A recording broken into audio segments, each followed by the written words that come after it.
Hello friends, now in this video we will discuss the next tool of Adobe Photoshop CC 2019, which is Curvature pen tool. This is a very new tool in Adobe Photoshop.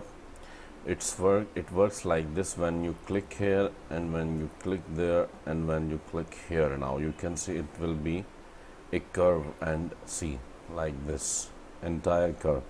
If I click here now you can see it will continue the curve like this.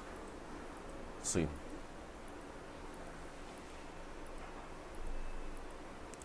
and it makes this edges also like smooth.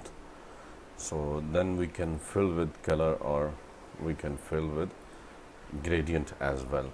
So this is a very easy tool. You can see like this, and here and this.